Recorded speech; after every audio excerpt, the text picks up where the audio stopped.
you will remove that filthy garage immediately. Or I'll have the city bulldoze it to the ground. I never thought I'd be screamed at on my own property.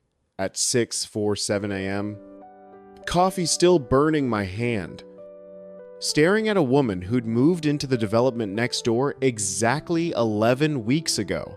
But there she was, Victoria Whitmore, self-appointed Queen of Cascade Ridge Estates, HOA, standing in my driveway like she owned the entire Front Range, pointing at the custom motorcycle restoration shop my grandfather built with his bare hands in 1967. I'm Connor Hayes, third-generation master machinist in Lakewood, Colorado. And this is the story of how one power-drunk HOA president decided my family's award-winning bike shop was her personal problem to solve. Victoria had rolled into Cascade Ridge like she was founding a new country. And apparently, my 80-acre property, complete with a vintage Harley workshop that brought clients from California to Texas, didn't match her vision of suburban perfection. She had no idea who she was threatening. She had no idea. My sister was the most aggressive property attorney in Jefferson County. And she definitely had no idea that every word coming out of her mouth was about to become evidence in the legal avalanche that would bury her.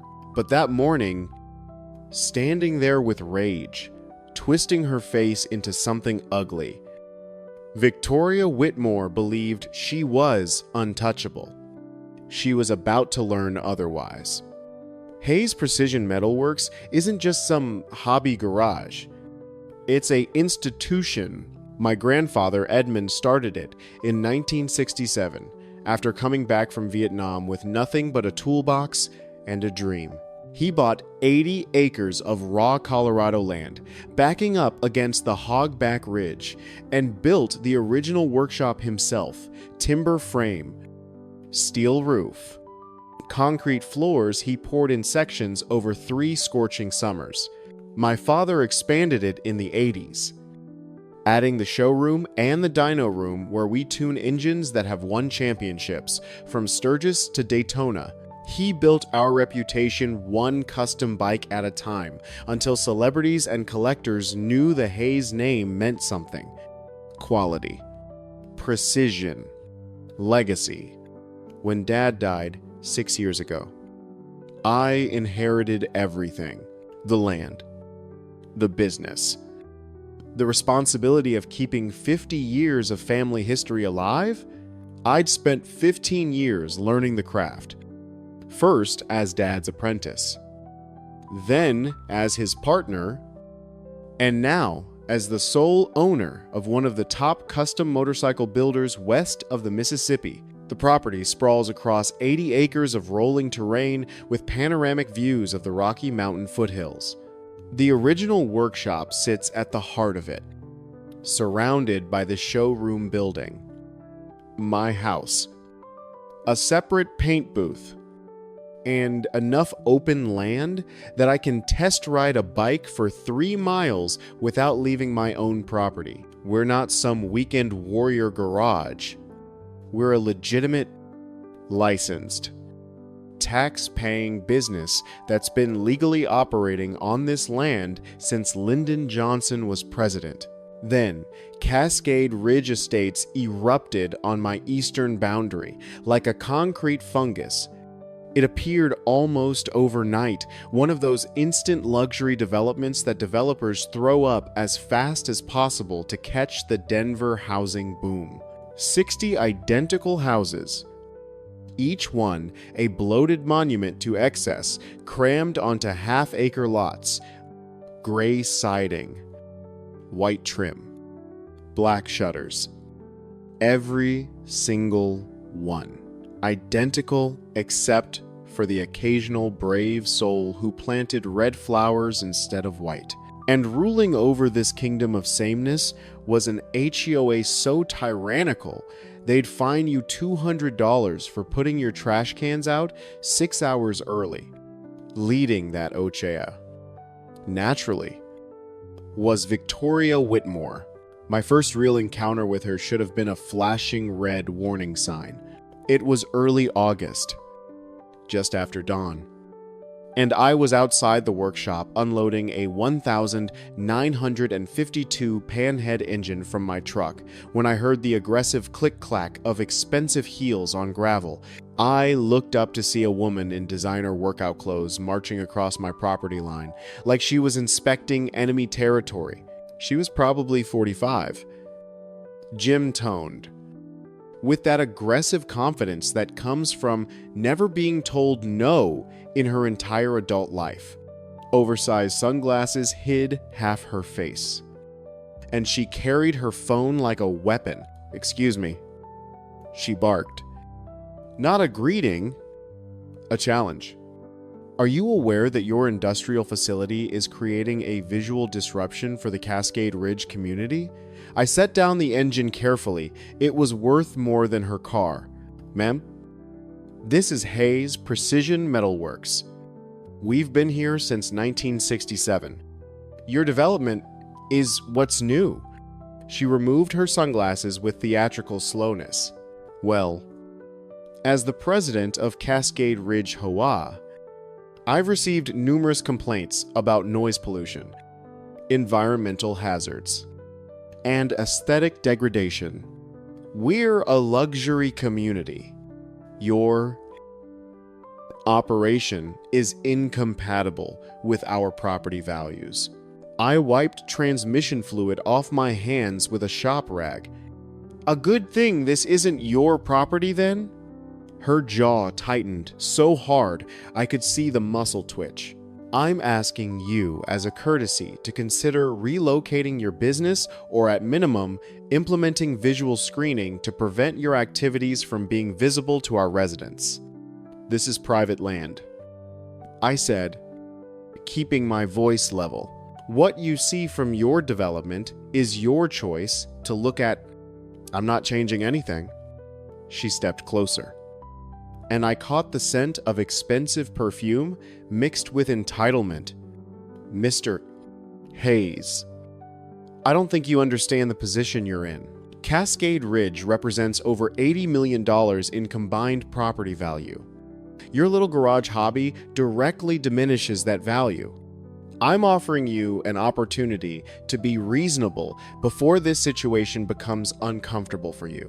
The threat was clear: cooperate or face consequences. "Have a nice day." "Ma'am," I said, turning back to my engine.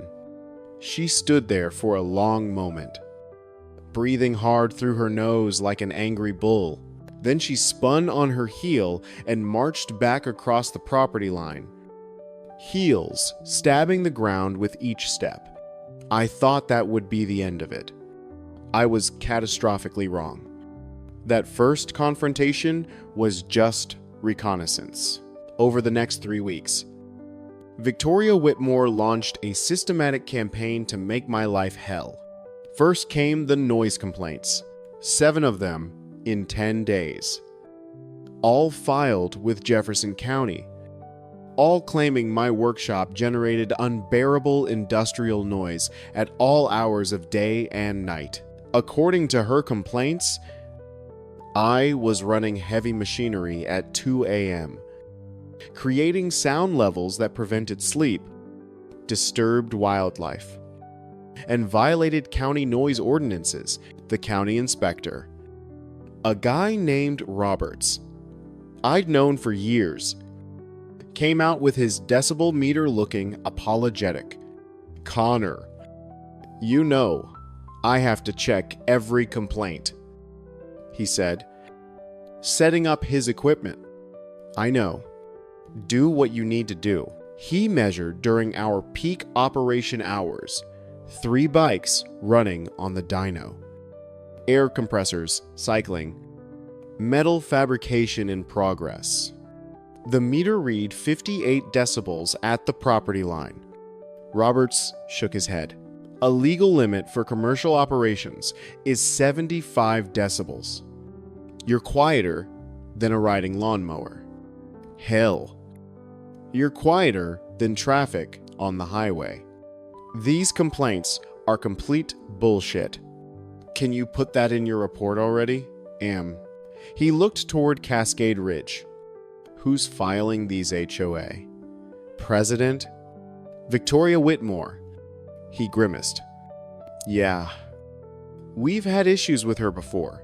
She filed 17 complaints against a dog kennel on the other side of her development until they proved the dogs she claimed were barking didn't even exist. Seriously. Dead serious.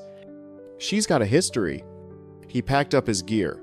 I'll note in my report that your operation is well within compliance and that further complaints from this source appear to be harassing in nature. But Victoria didn't stop. She couldn't stop, because stopping would mean admitting she didn't have the power she claimed. Next came the safety complaints. She filed reports with the county claiming my workshop stored hazardous chemicals without proper permits, that my customer test rides created traffic hazards on the county road, that my property had inadequate fencing allowing dangerous machinery to be accessible to children. Every claim was investigated. Every claim was dismissed. But each investigation cost me time and money and disrupted my work. Then came the environmental complaints. She reported me to the EPA for illegal dumping, to the state for groundwater contamination, to the fire marshal for improper storage of flammable materials. Inspectors came, they found nothing because there was nothing to find. My shop was cleaner than most hospitals. I had permits for everything. Proper disposal contracts. EPA compliant storage. I'd been running this business legally for 15 years without a single violation. But Victoria kept filing. And I started to realize this wasn't about noise or safety or the environment. This was about power and control, and the fact that I refused to bow to her. 2 weeks ago, everything escalated. I received a certified letter from Whitmore Legal Consultants, which turned out to be her husband Preston's real estate law firm, demanding I immediately cease all commercial operations on my property and threatening legal action for ongoing zoning violations, environmental hazards, and public nuisance. The letter was 6 pages of legal-sounding garbage that didn't actually cite a single valid law or ordinance, but it was designed to intimidate, to make me think I was in real legal danger. I called my sister Rachel. Rachel Hayes Morrison is 5 years younger than me, 4 inches shorter, and the most terrifying attorney in the state of Colorado when someone pisses her off. She'd built her entire practice on property rights cases, and she had a win rate that made other lawyers nervous. Read me the letter. She said, I did. All 6 page. When I finished, she was quiet for exactly 3 seconds. Then this is the biggest load of horseshit I've read all year. And I defended a guy last month who tried to claim adverse possession of a Walmart parking lot. Despite everything, I laughed. Connor, you're grandfathered in. She continued, your business predates their development by 53 years. You have historical commercial zoning that can't be revoked. This letter has 0 legal standing. She's bluffing. Then why send it intimidation? She's hoping you'll panic and either shut down or sell. Sell. Why would I sell? Rachel was quiet again. Pull up the Cascade Ridge development documents. The public ones. I'll wait. I did? Searching the Jefferson County Property Records database. It took me 10 minutes to find what she was looking for. Buried in the development plan was a section titled Phase 2 Commercial Corridor Expansion. My stomach dropped. You see it? Rachel asked. Yeah. Cascade Ridge isn't just a housing development. It's phase 1 of a planned commercial zone they want to put in retail, offices, restaurants, high-end services, and my property, your 80 acres, sits right in the middle of their expansion map. Rachel finished. If they can force you out and get your land rezoned, they're looking at a development worth $50, maybe $60 million. The pieces fell into place. Victoria wasn't just a petty tyrant. She was the tip of a very expensive spear aimed directly at my land. What do I do? I asked. Nothing yet. Let her keep pushing. She's building evidence against herself with every false complaint, every threatening letter. When the time comes, we'll have everything we need to bury her. And if she escalates before then, Rachel's voice hardened. Then we make her regret every decision that led her to this point. That conversation was 3 days ago. And this morning, Victoria had shown up at my door with her final ultimatum. Now, standing in my driveway with coffee burning my hand, I looked at Victoria Whitmore and saw something I hadn't noticed before. Desperation. Behind the anger. Behind the threats. She was desperate. 30 days. She said, voice shaking with barely controlled rage. You have 30 days to remove this eyesore, or I will personally ensure the city condemns this entire property. You don't have that authority, I said calmly. Her smile was razor sharp and completely insane. You'd be surprised what authority I have. I'm not just HOA president, Mr. Hayes. I'm also on the County Planning Commission. That was new information and dangerous. I felt the first flicker of genuine concern, not fear, but the recognition that this fight might cost more than I'd anticipated. If Victoria had political connections, she could manipulate zoning reviews, delay permits, create bureaucratic nightmares that would bleed my business dry even if I eventually won. She must have seen something in my expression, because her voice turned triumphant. That's right. I have friends in places you can't reach. So, here's what's going to happen. You're going to accept a very generous offer for this property. Or, I'm going to make every single day of your business life a living hell. Is that a threat? It's a promise. She leaned closer. 30 days. Mr. Hayes. Clock's ticking. She turned and walked back to her white Range Rover, heels clicking like a countdown timer. I stood there, watching her drive away, coffee gone cold in my hand. Then I pulled out my phone and called Rachel. She just threatened to use her planning commission position against me. I said, silence. Then, very quietly, that's abuse of public office. That's criminal. Can we prove it?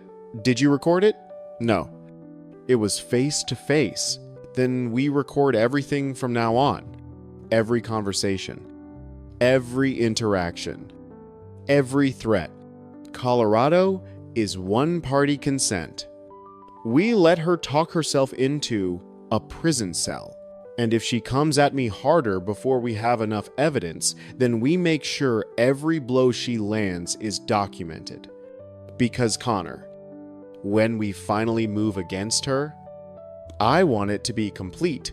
I want her destroyed so thoroughly, she never threatens another property owner again. I'd never heard that tone in Rachel's voice before. Cold. Clinical. Lethal.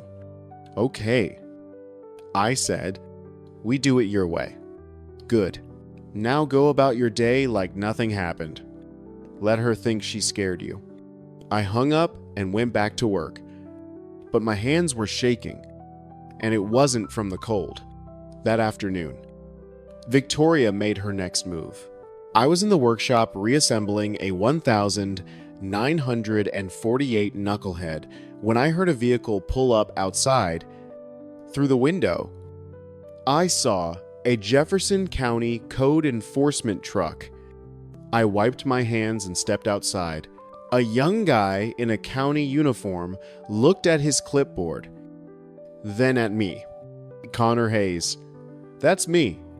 I've been ordered to conduct a comprehensive zoning compliance inspection of your facility. Ordered by who? He showed me the work order. Requested by Victoria Whitmore. County Planning Commission. I felt anger spike hot in my chest, but kept my voice level. Come on in. Inspect whatever you need. He looked uncomfortable. Look, between you and me, this feels like harassment. Your file shows you've been compliant for decades. It is harassment, but I've got nothing to hide. He spent 2 hours inspecting every inch of the property, checked permits, measured setbacks, reviewed environmental compliance, examined safety equipment. When he finished, he shook his head. Mr. Hayes, you're not just compliant.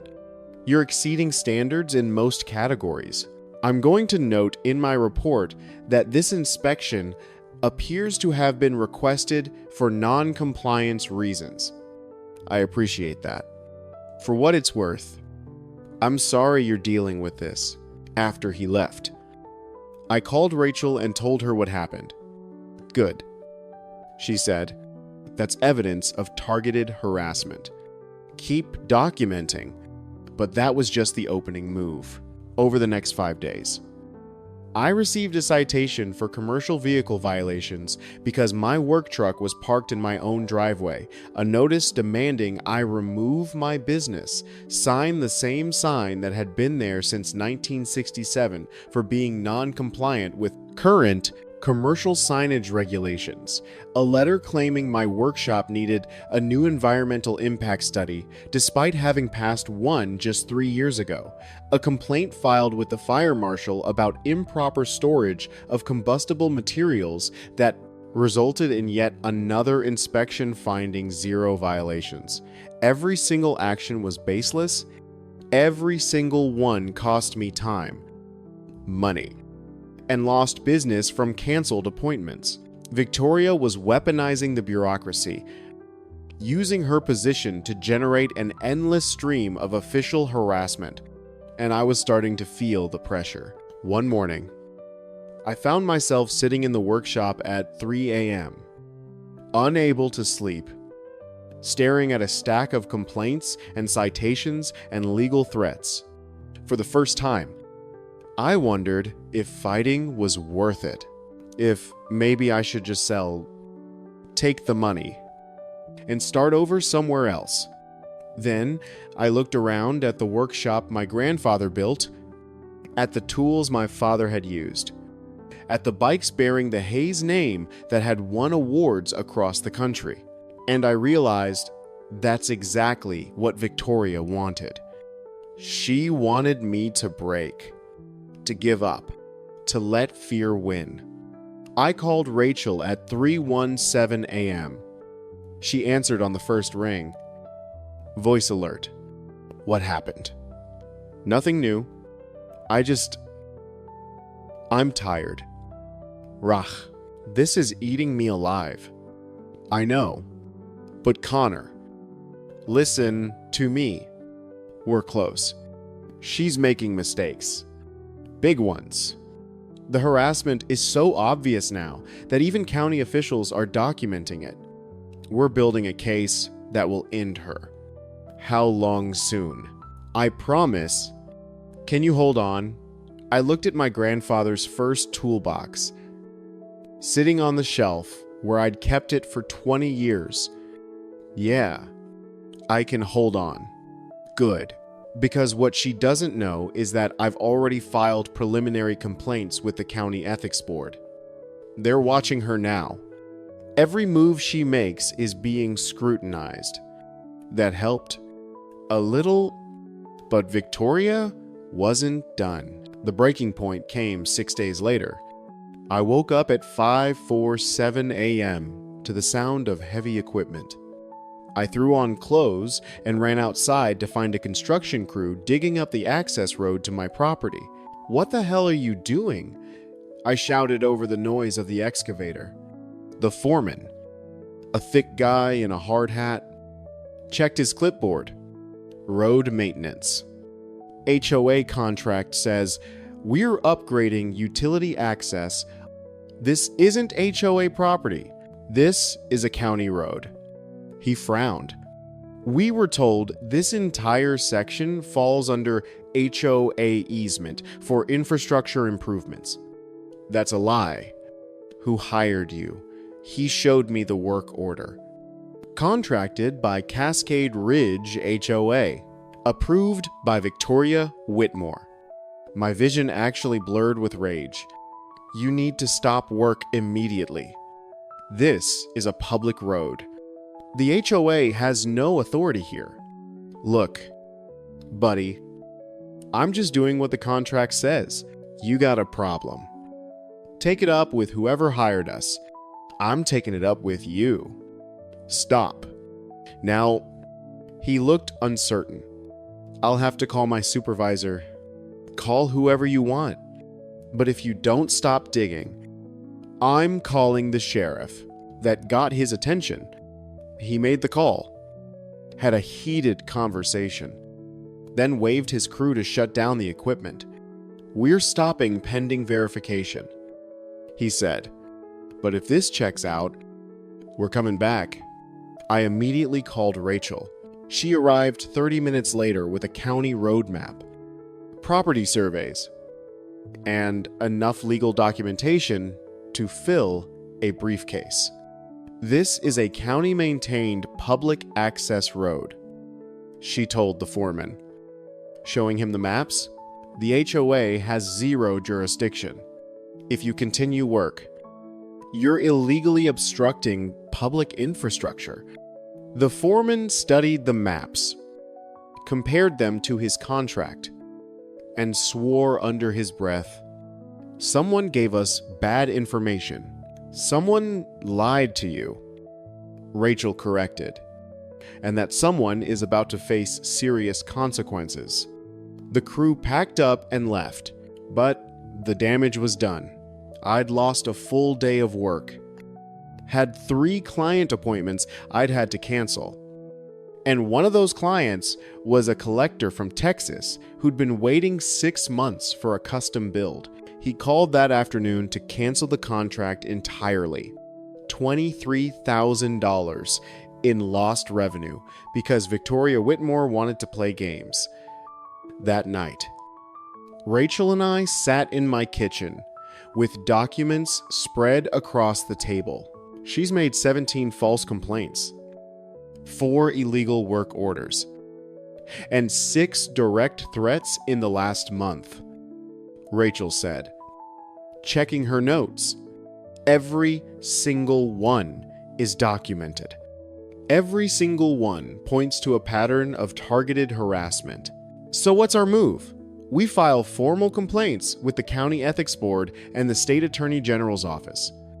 We request an emergency injunction preventing her from using her planning commission position to target you, and we sue her personally for tortious interference with your business.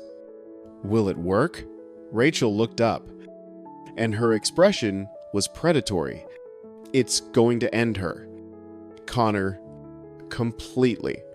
But I need you to hold on just a little longer, because if she makes one more big move, one more overreach, she'll hand us everything we need. How much longer? Days? Maybe a week. She's spiraling. I can feel it. People like her always make a final, desperate play. She was right. The final play came 3 days later.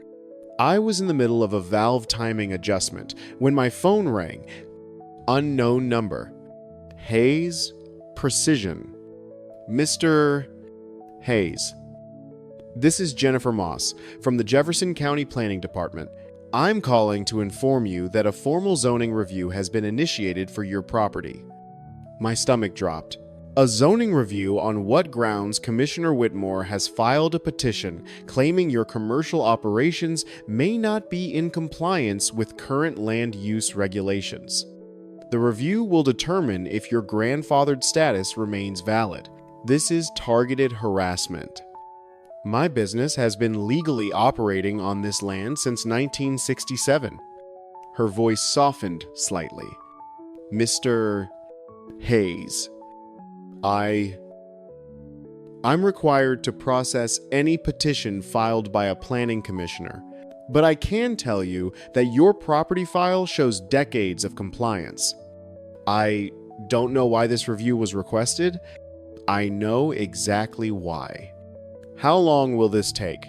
The review period is 60 to 90 days. During that time, any new permits or significant operational changes would be frozen pending the outcome. 60 to 90 days. I had 2 major builds scheduled that required permit modifications for custom exhaust systems. This review would kill both contracts. Victoria was strangling my business one regulation at a time. Is there anything I can do to expedite this? You can file a response contesting the review. But Mr. Hayes, between you and me, you might want to contact an attorney. This feels politically motivated. Thank you for the honesty. I hung up and immediately called Rachel. She just triggered a zoning review. I said 60 to 90 days. All new permits frozen. Rachel was silent for exactly 5 seconds. Then that's it. That's the overreach we needed. She just used her official position to directly harm your business for personal reasons. That's textbook abuse of power. What do? We file everything. Today. Ethics complaint. Ag complaint. Emergency injunction request. And a civil lawsuit for damages. I'm going to bury her so deep she'll need a mining permit to see daylight. Do it. That afternoon, Rachel filed a comprehensive complaint package with the Jefferson County Ethics Board, alleging Victoria had systematically abused her planning commission position to target a constituent for personal and financial gain. The Colorado Attorney General's office requesting investigation into possible criminal abuse of public office. The district court requesting an emergency injunction preventing Victoria from taking any further official action related to my property, a civil lawsuit against Victoria and Preston Whitmore personally for tortious interference, harassment, and conspiracy to deprive property rights. Each complaint was supported by dozens of documents, recordings, witness statements, and a timeline showing the escalating pattern of harassment. Rachel hand-delivered everything to make sure it couldn't be delayed or lost. How long before we hear back? I asked. Ethics Board will open an investigation within 72 hours. The AG's office might take longer, but the injunction hearing is scheduled for Monday morning. That's 4 days. Can you hold out 4 more days? I thought about my grandfather building this workshop with his own hands, about my father expanding it into something legendary, about 15 years of my life poured into continuing their legacy. Yeah, I can hold 4 more days, but Victoria wasn't planning to wait 4 days. That evening, I was locking up the workshop when I heard vehicles approaching, multiple vehicles. I stepped outside to see 3 Jefferson County Sheriff's cruisers and a code enforcement truck rolling up my driveway. My heart started pounding. A deputy I didn't recognize stepped out. Connor Hayes. That's me. We've received a report of hazardous materials storage and potential environmental violations. We need to conduct an immediate inspection of your facility. Who filed the report? He showed me the document. Filed by Victoria Whitmore, County Planning Commission. I felt something crack inside me. Not fear, not even anger anymore. Something colder. This is the 18th false report she's filed. I said, my voice flat. Every previous inspection has found 0 violations. This is documented harassment. Sir, I understand your frustration, but we're required to follow up on reports from planning commissioners. Then inspect. You'll find the same thing everyone else has found. Nothing. They searched for 90 minutes. The workshop, the paint booth, the storage areas, the waste disposal systems. They checked permits, safety equipment, environmental compliance documentation, the lead inspector, a woman named Rodriguez, finally approached me. Mr.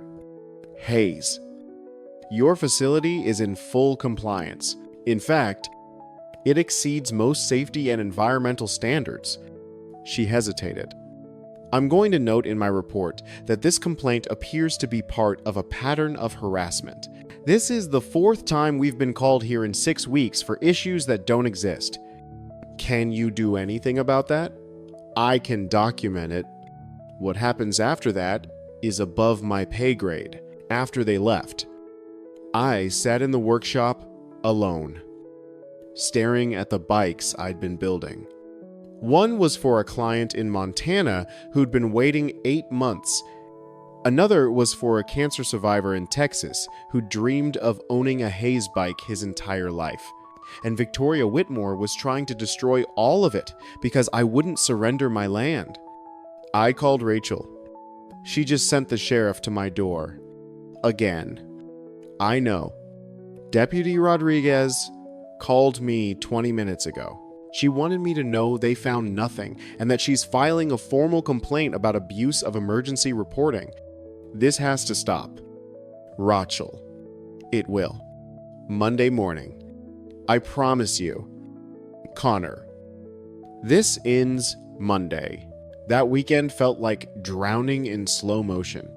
Every hour stretched. Every sound made me jump. Expecting more vehicles.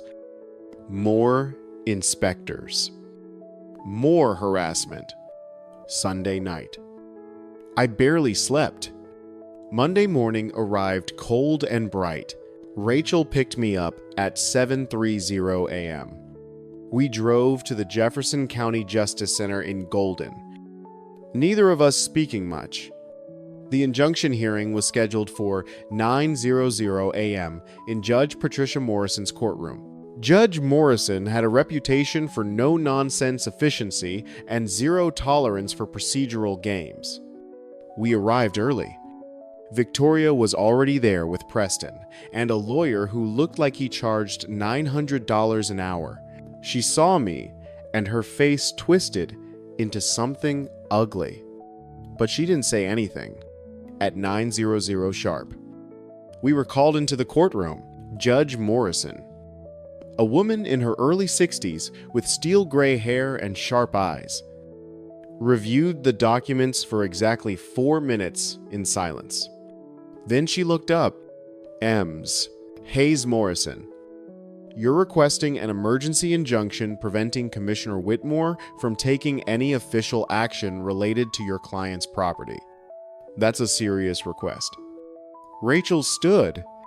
Yes, Your Honor, and we have extensive documentation showing Commissioner Whitmore has systematically abused her position to target Mr. Hayes' business for personal financial gain. Victoria's lawyer jumped up. Your Honor, these are baseless allegations. Commissioner Whitmore has simply been performing her duties. Judge Morrison held up one hand. I'll hear from you in a moment. Mr. Patterson, MS. Hayes Morrison. Show me what you have. Rachel presented a timeline. 17 false complaints, 4 illegal work orders. The zoning review initiated without valid cause. The pattern of escalation. And the recording. Your Honor, I have audio of Commissioner Whitmore explicitly threatening to use her position against Mr. Flest. Hayes. She played the recording. Victoria's voice filled the courtroom. I'm not just HOA president. Mr. A. Hayes. I'm also on the County Planning Commission. I have friends in places you can't reach. I'm going to make every single day of your business life a living hell. The courtroom went absolutely silent. Judge Morrison's expression didn't change, but something in her eyes went very cold.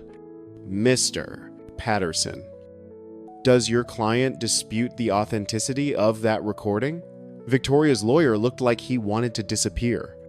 Your Honor, I would need to consult with my client about simple question.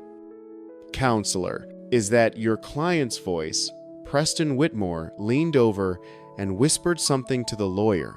We don't dispute the recording. Your Honor. Judge Morrison nodded slowly. Then she turned to Victoria. Commissioner Whitmore. Did you use your position on the Planning Commission to target Mr. Hayes' business? Victoria stood up, face flushed. Your Honor, I was simply trying to protect property values in our community.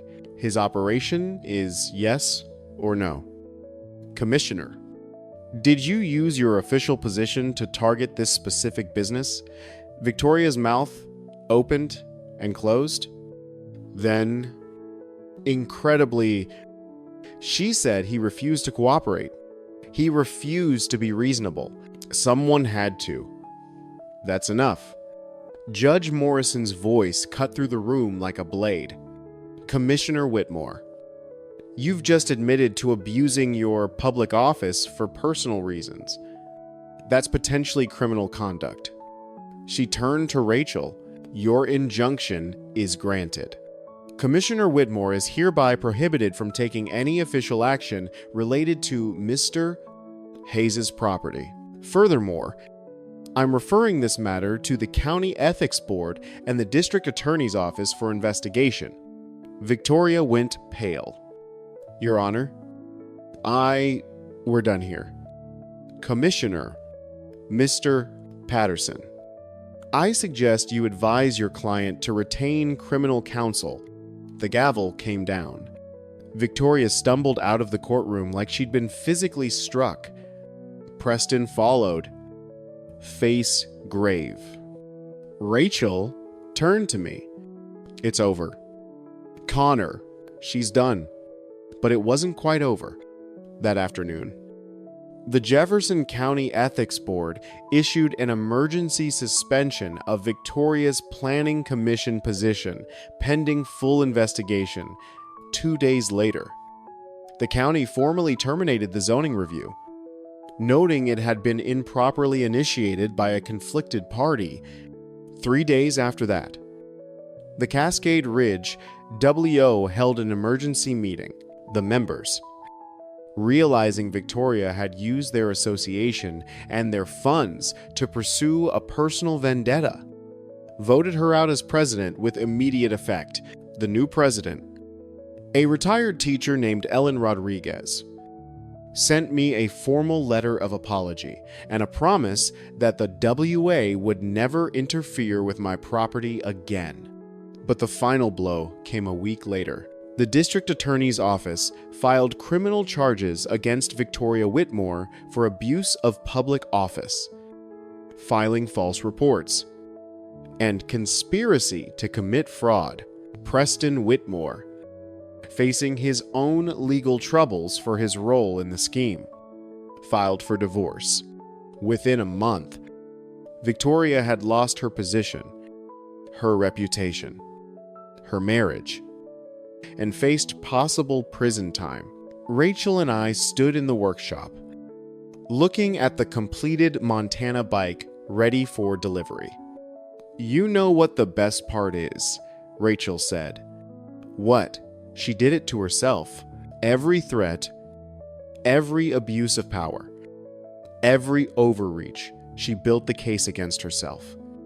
Think she'll actually go to prison? Probably not. First offense. She'll likely get probation and community service. But her life, as she knew it, that's over. I nodded slowly. Good. Hayes Precision Metalworks is still here. Still building bikes that win awards.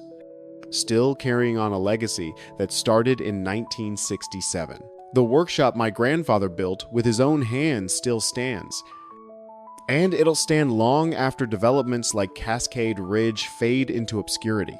Victoria Whitmore learned, what every petty tyrant eventually learns power without legitimacy is just noise. And noise doesn't stand against the law. If you've ever had to stand your ground against someone who thought their title made them untouchable, drop justice in the comments. And if you want more stories about fighting back the right way, hit subscribe, because the land remembers who protects it, and so do I.